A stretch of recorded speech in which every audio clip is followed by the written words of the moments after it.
Friends, मैं यशवीन आपका स्वागत करती हूँ तक्षशिला ट्यूटोरियल्स के ऑनलाइन चैनल पर। तो हम पढ़ रहे थे चैप्टर वन में लेक्चर 1.1 में हमने देखा था कि जनन क्या होता है, कितने प्रकार का होता है, उसके कितने प्रकार होते हैं, फिर उनके बारे में हमने एक एक करके पढ़ा था। 3 प्रकार हमने कवर कर लिए थे। आज हम पढ़ेंगे चौथे प्रकार के बारे में। तो अब हम सबसे पहले देखेंगे चौथा प्रकार क्या है। चौथा प्रकार हमारा कहलाता है बर्डिंग। इसको कहते हैं हिंदी में मुकुलन। मुकुलन में क्या होता है, जैसे कि इसके नाम से समझ में आ रहा है, बर्ड, एक छोटी सी बर्ड मतलब एक छोटी सी बर्ड क्या करेगी, जनक के शरीर पे आउटर ग्रोथ मतलब बाह्य वृद्धि करेगी। ये देखिए, जैसे यहाँ पे हमने लिखा है बाह्य वृद्धि करेगी, और फिर जब वो बड़ी हो जाएगी, विकसित हो जाएगी, तो वो जनक के शरीर से अलग हो जाएगी। अब हम इसकी डेफिनेशन देखेंगे।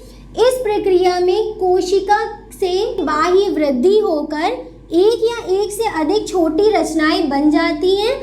ठीक, उसके बाद क्या होता है, तथा केंद्रक सूत्री विभाजन। सूत्री विभाजन मतलब क्या होता है कि जब वो डिवाइड होते हैं, 2 टाइप के विभाजन होते हैं। एक होता है समसूत्री विभाजन और एक होता है सूत्री विभाजन। तो यहाँ पर हमारा होगा सूत्री विभाजन मतलब माइटोसिस द्वारा विभाजित होकर 2 भागों में बढ़ जाते हैं। जैसे कि आप सबको पता है अलैंगिक जनन में क्या होता है कि जो पेरेंटल बॉडी होती है वही अपने 2 पार्ट में डिवाइड हो जाती है, मतलब जो जनक का शरीर होता है वो अपने आप 2 भागों में विभाजित हो जाता है, जिसकी वजह से उसकी नई संततियां बन जाती हैं। फिर हम आगे देखेंगे, जनक जंतु के शरीर से एक छोटी कलिका मतलब बर्ड बाहर निकलती है, जो कि विकसित हो जाती है, और बाद में क्या होता है, वही अपने जनक के शरीर से अलग होकर नया जीवन यापन करती है। इसका एग्जाम्पल देखेंगे तो हमें पूरा क्लियर हो जाएगा कि किस टाइप से होता है ये। इसका एग्जाम्पल है हाइड्रा। हाइड्रा एक जलीय पौधा है जो कि कुछ इस प्रकार से दिखता है। ठीक, ये ऊपर इसके टेंटिकल्स होते हैं। ये किस टाइप से जनन करता है, आपको ये दिख रहा है छोटा सा, इसको बोलते हैं बर्ड। बर्ड मतलब कलिका।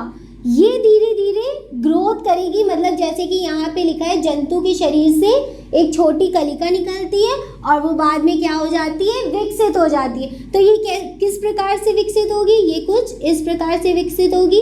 देखिए, ये थोड़ी और बड़ी हो गई। इसके बाद ये और विकसित होके एक नया वयस्क बन जाती, पूरी तरीके से मतलब वयस्क हो जाती है।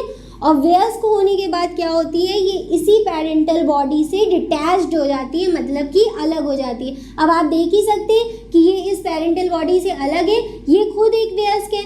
तो पहले हमारा जनक कौन था, ये जनक था। जनक से क्या हुआ, एक छोटी सी उसी की बॉडी में एक छोटी सी बर्ड मतलब एक कलिका निकली। कलिका धीरे धीरे बड़ी होती गई। जब वो बड़ी हो गई मतलब अच्छी खासी वयस्क हो गई, तो उसने क्या किया, पेरेंटल बॉडी से वो हट गई, अलग हो गया, अपना नई जगह पर उसने क्या किया, अपना जीवन यापन करना शुरू कर दिया। फर्दर क्या होगा, ये बड़ी होगी, ये फिर से अलैंगिक जनन किसके थ्रू करेगी, बर्डिंग के थ्रू करेगी, और अपना नई एक और संतति क्रिएट कर देगी। ठीक, तो मुकुलन में हमारा इतना ही था।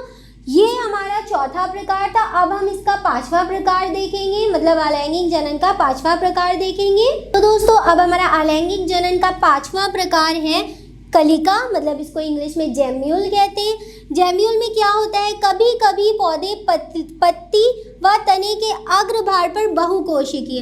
अब देखिए यहाँ पे क्या लिखा है, बहुकोशिकीय। हमने इससे पहले पढ़ा था यूनिसेलुलर मतलब एक कोशिकीय के बारे में। एक कोशिकीय मतलब क्या था, एक कोशिका, और यहाँ पर लिखा है बहुकोशिकीय। बहु का मतलब ही क्या होता है, पॉली या मैनी, बहुत सारी। तो यहाँ पर एक कोशिका होगी नहीं, यहाँ पे क्या होगी, बहुत सारी कोशिका होगी। एवं हरे रंग की संरचनाएं निकलती हैं, जिन्हें क्या कहते हैं, जेम्यूल कहते हैं, कलिका कहते हैं। प्रत्येक कलिका मुख्य रूप से पौधे से अलग होकर अंकुरण मतलब वो डेवलप होती है और अंकुरित होती है, जिसकी वजह से उसके बाद क्या बना देती है, वो एक नया पौधा बना देती है। इसका एग्जाम्पल हम किस में देखते हैं, स्पॉन्जों में कलिका मतलब जेम्यूलन स्पॉन्ज।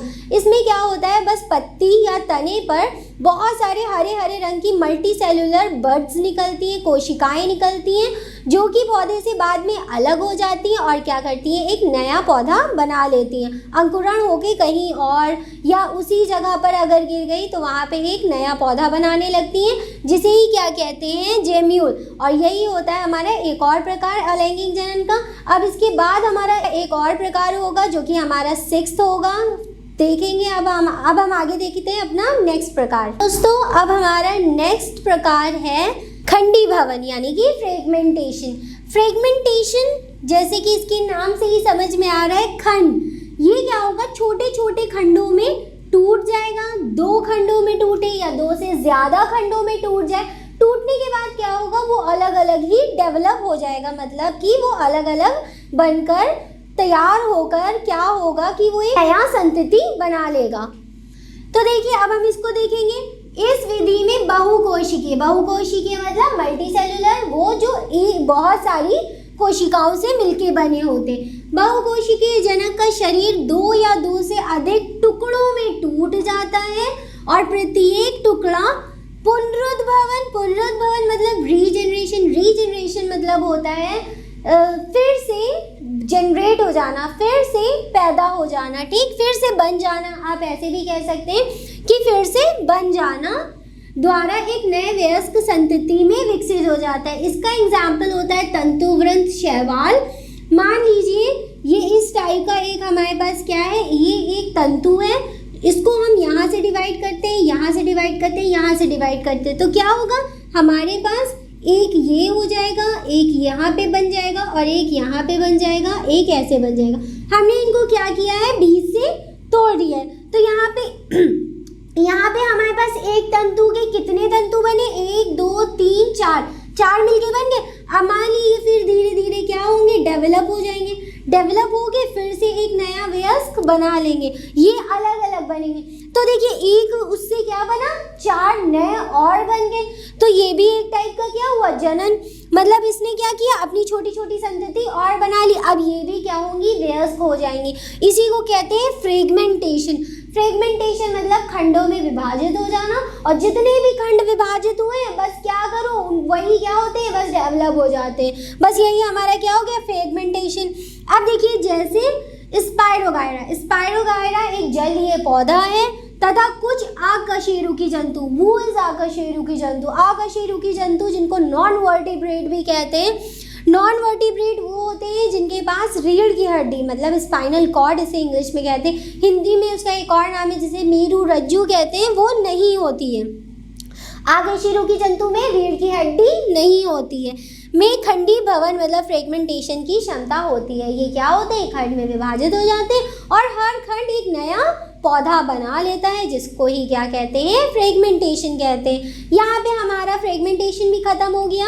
अब आप सोच रहे हो कि बहुत प्रकार हो गए। अब हमारा लास्ट एक और प्रकार बचा है, बस उसे पढ़ लीजिए, फिर ये जो अलैंगिक जनन के हम इतने सारे प्रकार पढ़ रहे हैं वो खत्म, ठीक। तो इसके बाद हमारा बस एक और प्रकार बचा है, उसे कहते हैं रीजनरेशन। तो चलिए उसको भी जल्दी से देख के इसको ख़त्म करते हैं, तब हमारे सारे प्रकार ख़त्म हो जाएंगे। आप यही सोच रहे होंगे एक के बाद एक प्रकार आए जा रहे हैं। तो ये प्रकार पता है इसलिए भी इम्पॉर्टेंट है क्योंकि इस पर एक तो लॉन्ग क्वेश्चन बनता है, मतलब आपसे डायरेक्ट ये क्वेश्चन पूछा जाएगा कि अलैंगिक जनन क्या होता है और इसके प्रकारों की विवेचना कीजिए, इसको सविस्तार वर्णन कीजिए, ये भी हो सकता है। फिर प्लस अगर शॉर्ट नोट आएंगे तो डायरेक्ट यही पूछ लेगा कि फ्रेगमेंटेशन क्या होता है, इसको उदाहरण से ही समझाइए, या बाइनरी फिजन क्या होता है उसको उदाहरण से ही समझाइए। तो इस टाइप से भी दोस्तों क्वेश्चन आ सकते हैं। तो आपको हर तरीके से तैयार होना होगा कि इस टाइप से भी क्वेश्चन आएगा तो हमें क्या लिखना है, इस टाइप से क्वेश्चन आएगा तो हमें क्या लिखना है, ठीक। ये जितना हमने अलैंगिक जनन में आपको पढ़ाया है ये लॉन्ग के फॉर्म से भी मतलब आएगा, और हो सकता है अगर शॉर्ट में आए तो बीच बीच में से इसके प्रकार पूछ लेते कि जैसे द्विखंडन क्या होता है, या जो है इसमें स्पाइरलेशन, जो हमने स्पाइरलेशन पढ़ाया आपको, बीजाणु जनन, वो क्या होता है, इनके बारे में शॉर्ट नोट्स बन जाते हैं, ठीक। इसीलिए हमने आपको सारा बताया है, इजी तरीके से बताया है, अच्छे से पढ़िए। नोट्स में सब कुछ लिखा है, आप नोट्स से टैली कर सकते हो उसे अच्छे से। तो बस जैसे कि अब हम आगे बढ़ते हैं, आखिरी प्रकार एक और बचा है हमारा जिसे कहते हैं रीजनरेशन, पुनरुद्भवन। तो चलिए अब हम अपने आखिरी प्रकार को देख लेते हैं जिसका नाम है रीजनरेशन या पुनरुद्भवन। दोस्तों अब हम देख लेंगे अपने आखिरी और 7वें प्रकार को। अलैंगिक जनन का 7वां प्रकार क्या है, इसको कहते हैं पुनरुद्भवन, रीजनरेशन।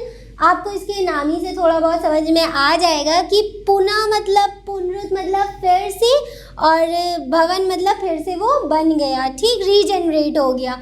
इसको हमें देखने को मिलता है अमीबा, स्पंज, हाइड्रा आदि में पुनरुत भवन की बहुत अधिक क्षमता होती है। यदि इन्हें छोटे छोटे टुकड़ों में काट दे तो सभी ऐसे टुकड़े जिनमें केंद्रक, ये ध्यान रखिएगा, केंद्रक का छोटा सा भी अंश है, वृद्धि करके क्या करता है, पूरे जीव में विकसित हो जाता है। अब मान लीजिए ये हाइड्रा है, ठीक, आप हाइड्रा से तो पहले मिल चुके हैं, ठीक, ये हमारा क्या है, हाइड्रा कुछ इस प्रकार से होता है, जल में रहता है। अब हमने क्या किया, इसको यहाँ से काट दिया, ठीक, गलत हुआ बेचारे के साथ। मान लीजिए किसी भी वजह से ये इधर से ऐसे करके कट गया, तो क्या ऊपर का ये अंश हो जाएगा, ठीक, और नीचे हमें क्या मिल गया, ये बीच से डिवाइड हो गया। अब मान लीजिए ये उड़ के कहाँ चला गया, यहाँ पे आ गया, ठीक, यहाँ पे आने के बाद ये ऐसे ही खत्म नहीं हो जाएगा, क्या होगा कि ये वापस से डेवलप होने लगेगा, धीरे धीरे करके ये डेवलप हो जाएगा और एक नया हाइड्रा बना लेगा। सिर्फ ऊपर वाला, ये तो हमने ऊपर वाला हिस्सा आपको बताया था, सिर्फ ऊपर वाला हिस्सा नहीं, नीचे वाला हिस्सा भी क्या होगा, धीरे धीरे डेवलप हो जाएगा और एक नया वो बना लेगा। अब मान लीजिए ये तो हाइड्रा की बात हुई, अब हम इसका एक और एग्जाम्पल आपको बता दें। तो दोस्तों मान लीजिए ये अमीबा है, ठीक, ये हमारा क्या है, अमीबा, और इसमें कट लग गया ऐसे करके, ऐसे, ठीक, इसमें क्या हुआ, इस टाइप से ये कट गया, तो हमारे पास क्या है, इतना सा केंद्रक था और फिर ये उसका अदर भाग बॉडी का। तो देखिए हमारे पास क्या है, केंद्रक है ना, तो यहाँ पे क्या बता रहा है, जिसमें केंद्रक का छोटा सा भी अंश हो, जरा सा भी अंश होगा तो वो क्या होगा, वापस डेवलप हो जाएगा। तो ये देखिए यहाँ पे एक छोटा सा अंश था, ये वापस क्या होगा, ऐसे करके डेवलप हो जाएगा और एक पूरा नया अमीबा फिर बना लेगा। अब अगर अदर केस देखें हम कि जिसमें केंद्रक ना हो, ये तो थी केंद्रक की बात की, हमने क्या बताया आपको, केंद्रक था तो वो केंद्रक डेवलप हो गया। अब मान लीजिए इसमें केंद्रक ही नहीं है, अब मान लीजिए अमीबा जब कटा वो कुछ इस प्रकार से कट गया, यहाँ से यहाँ तक के, तो हमारे पास क्या है, ये हिस्सा आया, सिर्फ केंद्रक क्या हुआ, नहीं आया। तो केंद्रक जब नहीं आएगा तो क्या ये डेवलप होगा, ये डेवलप नहीं होगा, ये उसी वक्त खत्म हो जाएगा, ये डेवलप नहीं होगा। आप एक और केस देख सकते हैं, छिपकली तो सबने देखी होगी, ठीक, लिजर्ड की भी पूंछ कट जाती है तो वो फिर से कुछ दिनों बाद वो डेवलप हो जाती है। आप इसको भी एक टाइप का एग्जाम्पल ले सकते हैं किसका, रीजनरेशन का, ठीक, कुछ इस टाइप से एग्जाम्पल है उसका भी। रीजनरेशन में क्या हुआ, छिपकली की पूंछ कट गई और कुछ टाइम बाद क्या हुआ, छिपकली की पूंछ वापस से आ गई। ये भी एक प्रोसेस है, ये भी, इसको भी हम रीजनरेशन कह सकते हैं। तो दोस्तों रीजनरेशन हमारा यहीं पे ख़त्म हुआ। रीजनरेशन के बाद अब हमारा एक और नया बड़ा टॉपिक बनेगा जिसको हम कहते हैं वेजिटेटिव प्रोपगेशन।